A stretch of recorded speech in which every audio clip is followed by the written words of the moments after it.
ओम शांति। परमपिता परमात्मा शिव बाबा कहते हैं, मेरे प्यारे बच्चों, दुनिया में कोई माता पिता नहीं चाहते हैं कि मेरी संतान मेहनत करे और सुख शांति आनंद खुशी से वंचित रहे। तो फिर आज आपकी ये दुर्दशा देखकर मैं शिव आप सब आत्माओं के पिता परमपिता परमात्मा कैसे चुप रह सकता हूँ।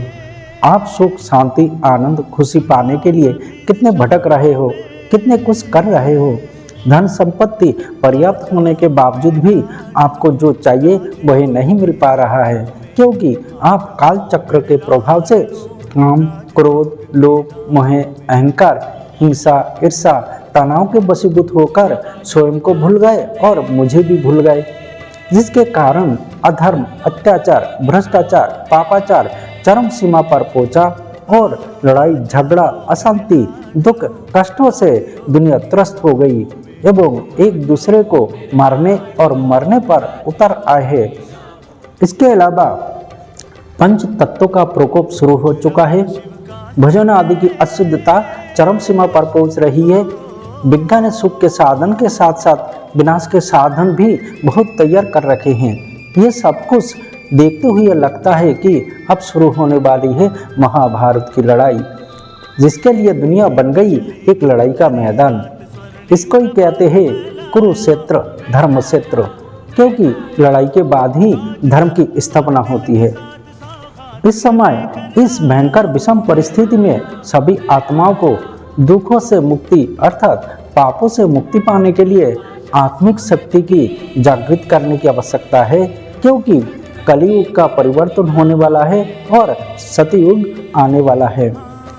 इसलिए आप आत्माओं को ज्ञान और राजयोग सिखाकर पाप और दुखों से छुड़ाने के लिए कलियुग के अंत में घोर अज्ञान अंधकार की रात में मुझे ही पृथ्वी लोक पर आना पड़ता है। इस रात्रि को ही कहते हैं शिवरात्रि।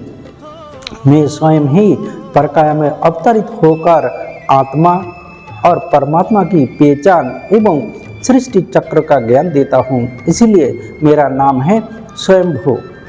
जब हर आत्मा मन वचन कर्म से पवित्र अर्थात सतोगुणी बन जाएंगे, तब घर ही मंदिर और घर के लोग देवता बन जाएंगे। धरती पर सतयुग शुरू हो जाएगा और दुनिया बन जाएगी स्वर्ग। अंत में भगवान कहते हैं, अगर आप मिटाना चाहते हो दुख और टेंशन तो अवश्य करना होगा सत्संग और मेडिटेशन।